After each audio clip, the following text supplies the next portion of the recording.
अस्सलाम वालेकुम my dear students. जैसे कि आप लोग जानते हैं मैंने डायमेंशनल एनालिसिस का पहला लेक्चर अपलोड किया था। Thanks almighty Allah after that you जो आपने उस वीडियो को बहुत ज़्यादा सपोर्ट किया, बहुत ज़्यादा प्यार दिया, तो उसको विद इन फ्यू डेज़ में बहुत सारी व्यूज़ आई। तो अब आप लोगों की डिमांड पे आप लोगों ने कहा था कि इसका दूसरा पार्ट आप बनाना। अभी डायमेंशनल एनालिसिस हमारे 8-10 लेक्चर्स में कंटिन्यूसली चलेगा, तो हम बनाने जा रहे हैं इसका पार्ट नंबर 2। तो लिखो पार्ट नंबर 2 और डायमेंशनल एनालिसिस।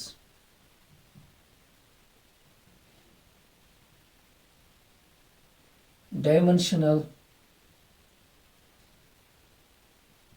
एनालिसिस पहला था part number first and this part number second.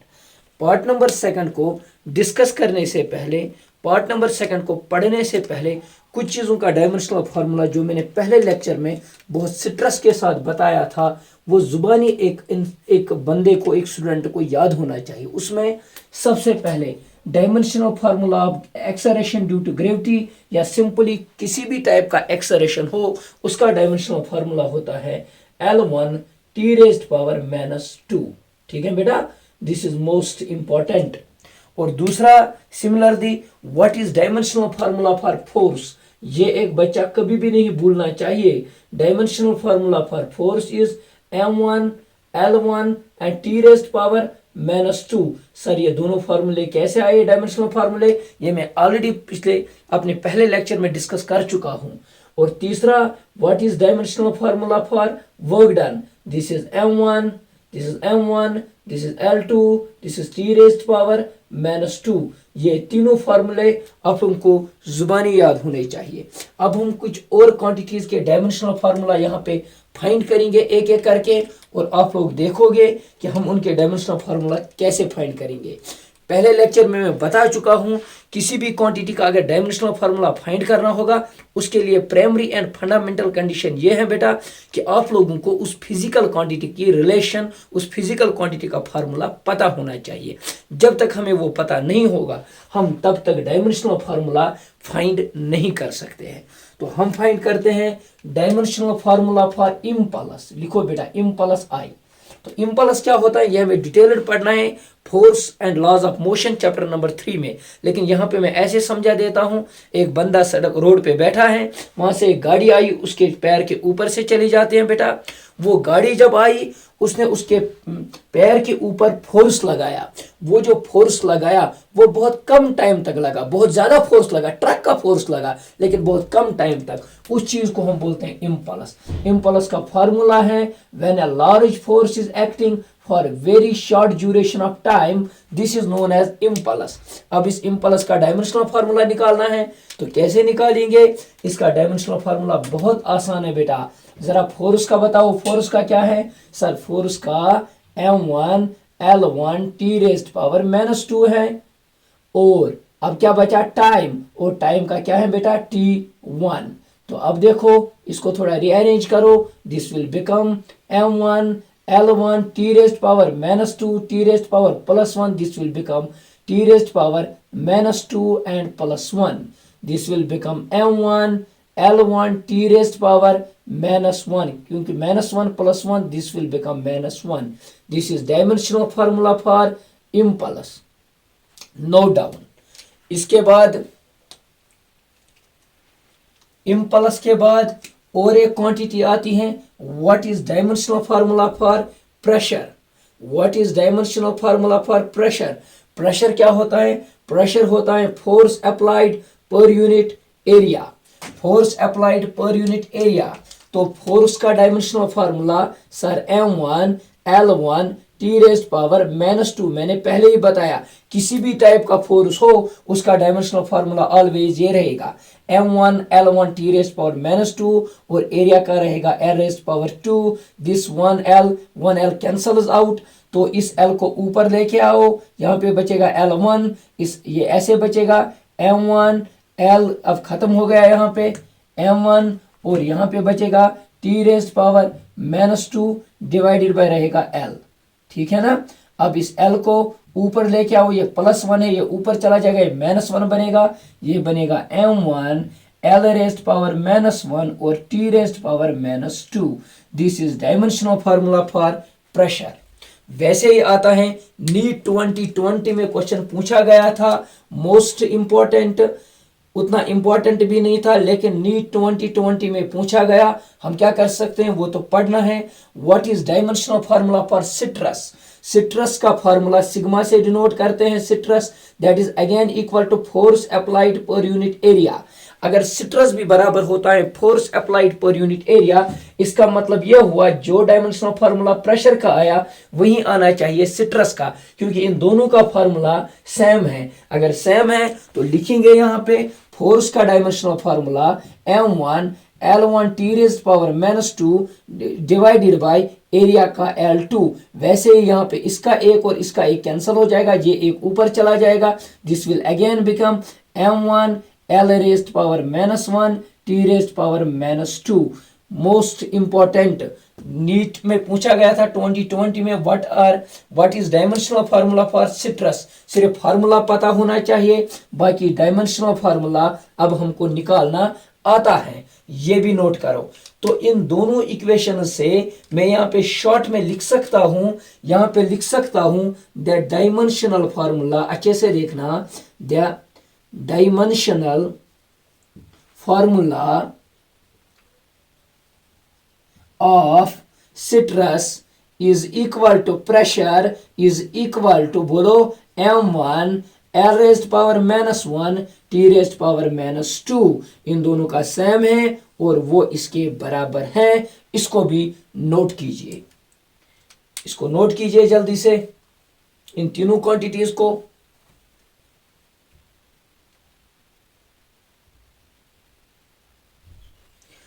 अब चलते हैं आगे की ओर। ये तीनों क्वांटिटीज का आप लोगों ने लिखा, प्रेशर का भी लिखा, इंपल्स का भी लिखा, सिट्रस का भी लिखा।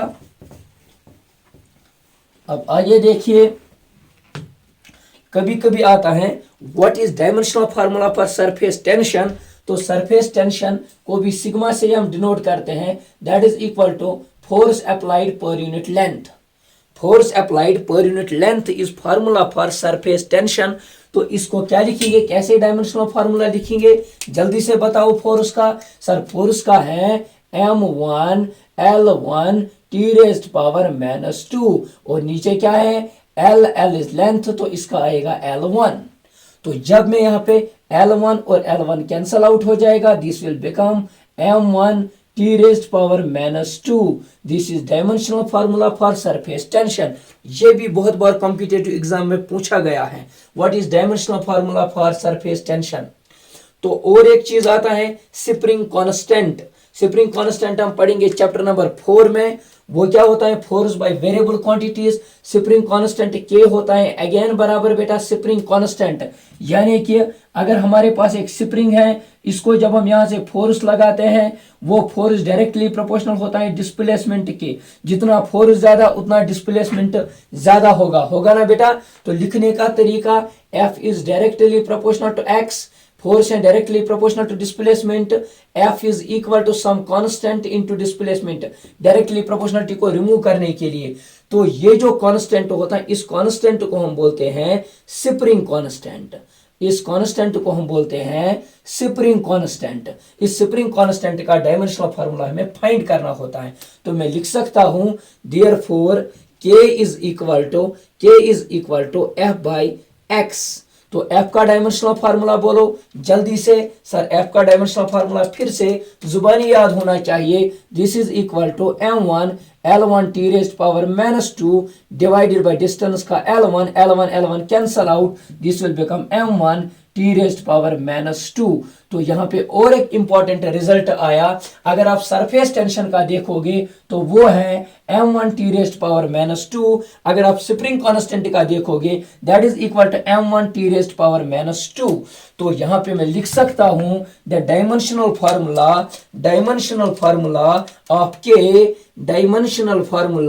Of K is equal to sigma is equal to m1 t raised power -2। साथ साथ इसके नोट्स बनाते जाओ बेटा, बनाते जाओ। आपके नीट के लिए, JEE के लिए इतना ही कॉपी है जितना मैं यहाँ पे आपको पढ़ाऊंगा।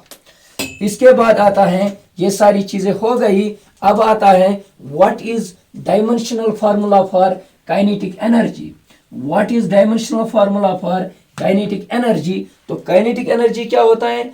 वर्क डन का यहाँ पे मैंने लिखा था, वर्क डन का डायमेंशनल फार्मूला होता है m1l2 टी रेज्ड पावर -2। ये आया था dimensional formula for work done. अब हम लिखने जा रहे हैं what is dimensional formula for what? Kinetic energy. तो लिखेंगे काइनेटिक एनर्जी का फार्मूला पहले हाफ ऑफ mv²। कोई शक बेटा? ये है काइनेटिक एनर्जी का फार्मूला। तो लिखने का तरीका, दिस इज इक्वल टू, मास का हाफ का नहीं होता है कोई भी डायमेंशनल फार्मूला। m का आएगा मास एक बार, वेलोसिटी का आएगा L1 T raised power -2, sorry T raised power -1, L1 T raised power -1। और इसका लेकिन क्या है बेटा? वेलोसिटी का है स्क्वायर, तो हम लिखेंगे वेलोसिटी का स्क्वायर।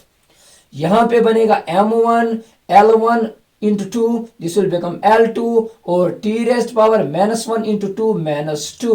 तो यहाँ पे dimensional formula for kinetic energy is equal to m1 L2 t raised power -2। अगर आप देखोगे अच्छे से, this is equal two dimensional formula of work done. जो वर्क डन का डायमेंशनल फार्मूला था वही आ रहा है काइनेटिक एनर्जी का। अब मुझे बताओ जल्दी से पोटेंशियल एनर्जी का क्या आएगा? आप बोलोगे सर U, यहां पे लिखेंगे U is equal to mg and h। mgh is what? This is expression for potential energy। तो इसका डायमेंशनल फार्मूला क्या आएगा? जल्दी से बोलो। मास का आएगा ना बेटा m, जल्दी से m1, l के g क्या है? एक्सेलरेशन ड्यू टू ग्रेविटी, तो इसका होता है L1 t रेज्ड पावर -2 और h is height, height is length, इसका आएगा L1। लिखने का तरीका m1 और L1 this will become l raised power 2 and t raised power -2। इससे मुझे समझ में आया, चाहे काइनेटिक एनर्जी हो, चाहे पोटेंशियल एनर्जी हो, चाहे वर्क डन हो, तीनों का डायमेंशनल फार्मूला आप देखो, तीनों का डायमेंशनल फार्मूला आता है m1 L2 t raised power -2। ये आप नोट करो। और एक क्वांटिटी हमारे पास होती है, one of the best physical quantity, जिसका डायमेंशनल फार्मूला अक्सर दिया जाता है बेटा कॉम्पिटिटिव एग्जाम में, that is torque. That is torque. अच्छे से देखना बेटा, torque is denoted by letter tau, this is equal to p, this is equal to बेटा, टॉरक डिफरेंट जगह यूज होगा, लेकिन हम पढ़ेंगे अभी टॉरक रोटेशनल मोशन में टॉरक वो होता है फोर्स इनटू परपेंडिकुलर डिस्टेंस। क्या होता है? Force into perpendicular distance, this expression for torque. तो फोर्स का अब हमें पता है m1 L1 t raised power -2 और परपेंडिकुलर डिस्टेंस का L1, ये है ना। तो this will become m1 L1 this will become L2 और t raised power -2। This is dimensional formula for torque.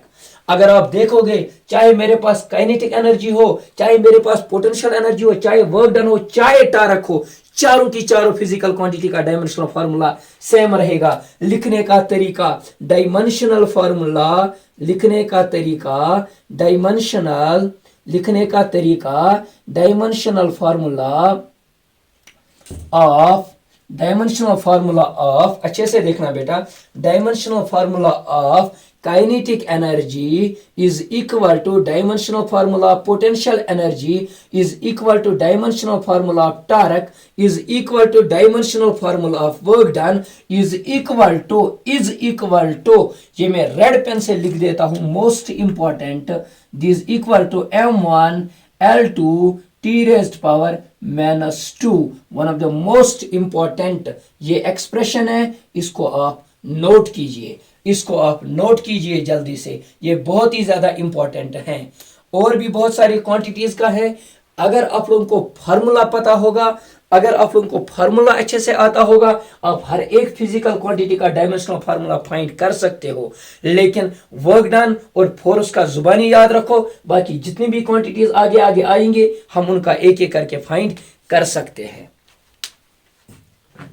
अब और एक चीज हम पढ़ने जा रहे हैं, और एक चीज हम पढ़ने जा रहे हैं, ठीक है बेटा। और एक चीज, चार क्वांटिटीज का डायमेंशनल फार्मूला, चार क्वांटिटीज का डायमेंशनल फार्मूला जो बहुत ही ज्यादा इंपॉर्टेंट होता है, जो बहुत ही ज्यादा इंपॉर्टेंट है, अक्सर पूछा जाता है, अक्सर बहुत सारे कॉम्पिटेटिव एग्जाम में मैंने देखा, which one of the following quantities having same dimensional formula, torque और वर्क डन आता है, कभी कभी काइनेटिक एनर्जी और टार्क आता है, कभी कभी पोटेंशियल एनर्जी और वर्क डन आता है, इन सब का सेम है, बाकी डिफरेंट क्वांटिटीज आती है, ठीक है, लीनियर मोमेंटम आता है और कोई चीज आती है तो वो आती है। अब देखो, अब 4 क्वांटिटीज हमारे पास है जिनका डायमेंशनल फार्मूला हमें फाइंड करना होता है। सबसे पहली quantity G. Sir what is this G is acceleration due to gravity, पता है हमें सर। और एक क्वांटिटी आती है के इज इलेक्ट्रोस्टैटिक कांस्टेंट, ये देखेंगे अभी क्या होता है।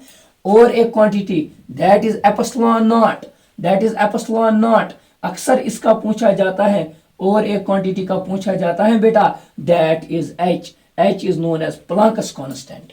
सबसे पहले चाहे जी का हो, चाहे के का हो, चाहे एप्सिलॉन नॉट का, चाहे एच का हो, जिस किसी क्वांटिटी का भी डायमेंशनल फार्मूला होगा, एक मिनट में पहले चेक करता हूं वीडियो चल रही है या बंद हो गई, नहीं चल रही है बेटा। चाहे इनमें से किसी भी फिजिकल क्वांटिटी का डायमेंशनल फार्मूला फाइंड करना होगा, सबसे पहले आपको इक्वेशन पता होनी चाहिए कि ये जी किस वाली इक्वेशन में आता है, ये के किस इक्वेशन में आता है, सिमिलरली ये दो किन इक्वेशंस में आता है। तो हम स्टार्ट करते हैं अपने जी से। तो आप मुझे वहीं से बोलोगे सर हमने एक्सेलरेशन ड्यू टू ग्रेविटी पढ़ा है, F is equal to G m1 m2 divided by r square. This is equation for force, gravitational force, इसमें हमें जी मिलता है। तो जिस क्वांटिटी को फाइंड करना होगा वो वहीं पे रखो, बाकी सारी क्वांटिटीज लेफ्ट में आप शिफ्ट करो। तो this will become F R square, F R divide में ये मल्टीप्लाई हो जाएगा, divided by m1 m2, this is equal to G. ये रहेगा जी का वैल्यू। अब बताओ फोर्स का डायमेंशनल फार्मूला क्या रहेगा हमारे पास। फोर्स का पता है sir, m1 L1 t raised power -2, और डिस्टेंस का क्या है बेटा, L रेज्ड पावर 2, और डिवाइडेड बाय m1 और m2 का रहेगा m1 इसका और m1 रहेगा इसका। This is dimensional formula for G, most important.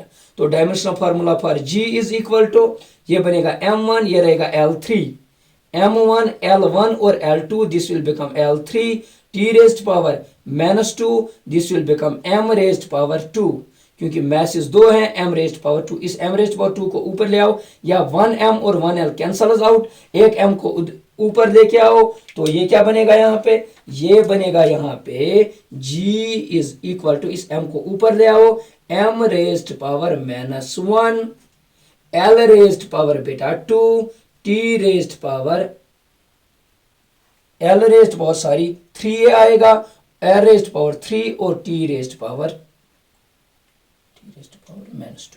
-2, ठीक है बेटा। This is dimensional formula for G. तो ऐसे ही अब हम देखेंगे डायमेंशनल फार्मूला फॉर के। तो के किस इक्वेशन में आता है, के आता है F is equal to electrostatic force K Q1 Q2 divided by R square. लिखने का तरीका, के इज इक्वल टू ऐसे ही FR square divided by Q1 और Q2। फोर्स का dimensional formula m1 L1 t raised power -2, distance का L2, ठीक है, और नीचे आएगा चार्ज का AT, एक चार्ज का AT और दूसरी चार्ज का भी AT, ये बनेगा a स्क्वायर t स्क्वायर, ठीक है। अब इसको ऊपर ले आओ, this will become m1 L3 t raised power -2, a raised power -2, t raised power -2। Sir ये कैसा है, इन दोनों को मैं ऊपर लेके आया, तो ये बनेगा m1 L3 t raised power -4 और a raised power -2। This is dimensional formula for k, most important. Dimensional formula for g, most important, बहुत बार पूछा गया है। अब एप्सिलॉन नॉट पे आइए बेटा, इसी में हम बोलते हैं k is equal to 1/4 pi epsilon naught, k is equal to 1/4 pi epsilon naught. तो अगर आपको k का वैल्यू पता है तो एप्सिलॉन नॉट इसका इनवर्स होता है, क्योंकि 1/4 पाई के डायमेंशंस नहीं होते हैं। लिखने का तरीका, epsilon naught is equal to 1/k के epsilon naught is equal to के डायमेंशन आ गए हैं, जो के है यहाँ पे 1/k, तो इसके इनवर्स आएंगे बेटा एप्सिलॉन नॉट के। लिखने का तरीका m रेज्ड पावर यहाँ पे +1 है, यहाँ पे आएगा -1, यहाँ पे L3, यहाँ पे r रेज्ड पावर -3 आएगा, t रेज्ड पावर +4 आएगा, a रेज्ड पावर +2 आएगा। This is one of the most important expression जो JEE IIT 2013 में पूछा गया है। JEE IIT 2013 में ये न्यूमेरिकल पूछा गया है, और भी बहुत सारे क्वेश्चन, बहुत सारे कॉम्पिटिटिव एग्जाम में ये वाला क्वेश्चन पूछा गया है। अब हम जाते हैं बेटा H की ओर, वहीं पे लिख देते हैं H। तो मैं लिखूंगा H आता है प्लैंक्स कांस्टेंट। और एक चीज मैं यहाँ पे आपको कह के रखूंगा, अगर आप G किसी भी इक्वेशन में देखोगे, किसी भी इक्वेशन में, चाहे F = gm1m2/r² या इसका इलेक्ट्रिक फील्ड का देखेंगे बेटा, सॉरी ग्रेविटेशनल फील्ड का देखेंगे बेटा, ठीक है, वहां पे आता है gm/r²। किसी भी इक्वेशन में G देखोगे, इसका डायमेंशनल फार्मूला ऑलवेज यही रहेगा। किसी भी इक्वेशन में आप k को देखोगे बेटा, इसका डायमेंशनल फार्मूला ऑलवेज यही रहेगा। किसी भी इक्वेशन में आप एप्सिलॉन नॉट को देखोगे, इसका डायमेंशनल फार्मूला ऑलवेज यही रहेगा, ये चेंज नहीं होने वाला। अब H को देखते हैं बेटा, हमें पता है प्लैंक्स कांस्टेंट किस इक्वेशन में आता है, E = h/ν, जो फ्रीक्वेंसी में एनर्जी होती है, that is equal to E = h/ν। लेकिन हमें फाइंड करना है H। लिखने का तरीका H इज इक्वल टू, जल्दी से बोलो आप खुद, E/ν। E इज एनर्जी, इसका formula m1 L2 t⁻⁻2 and this is frequency is 1/t। ठीक है ना बेटा, इस t को ऊपर ले आओ, फ्रीक्वेंसी का होता है 1/t, तो मैं लिखूंगा H is equal to m1 L2 t⁻⁻1। Sir कैसे? क्योंकि ये t इधर चला जाएगा, ये एक t को कैंसिल करेगा, यहाँ पे बचेगा t⁻1। This is most important. एक चीज कहना मैं आप लोगों को भूल गया, यहाँ पे मैंने वो पहले ही एक्सप्लेन किया है, लेकिन यहाँ पे फिर से बताऊंगा। डायमेंशनल फार्मूला ऑफ चार्ज मैंने लिखा AT। Sir how? मैं आपको समझाऊंगा। मैं यहाँ पे लिख सकता हूं बेटा, यहाँ पे देख लेना आप अच्छे से, यहाँ पे मैं बता दूंगा आप लोगों को। अगर मैं लिखूंगा we know that I is equal to Q/T। I is equal to Q/T। Electric current I is equal to Q/T। Q is not a fundamental quantity, Q is a derived quantity, but electric current is a fundamental quantity and time is a fundamental quantity। इन दोनों को हम major कर सकते हैं ammeter से, और time को बेटा वॉइस से, इसीलिए इनको हम बोलते हैं फंडामेंटल क्वांटिटीज। अब देखो मैं लिख सकता हूं Q is equal to IT। Q का डायमेंशनल फार्मूला बोलो। इलेक्ट्रिक करंट का है A यानी कि एम्पियर, टाइम का है बेटा T, तो AT बन गया डायमेंशनल फार्मूला फॉर चार्ज। अगर किसी को यहाँ पे कंफ्यूजन होगा कि Q का डायमेंशनल फार्मूला कैसे सर ने सीधे AT लिखा, यहाँ पे मैंने इसको एक्सप्लेन किया, ये आप लिख सकते हो डायमेंशनल फार्मूला फॉर चार्ज। ये आज के लिए था। कल हम कुछ और न्यूमेरिकल्स लेके आएंगे, कुछ और क्वेश्चंस लेके आएंगे, और उसी के साथ साथ इसकी एप्लीकेशंस में पढ़ाऊंगा, और उसी के साथ साथ मैं आपको मैच नंबर्स बताऊंगा वो क्या होता है। फिर मैं बताऊंगा आपको ये थ्योरी कैसे बनी, जिसकी वजह से ये डायमेंशनल फार्मूला बनाए गए। तो होप आप लोगों को ये चीज समझ में आई होगी। Thank you, have a nice day.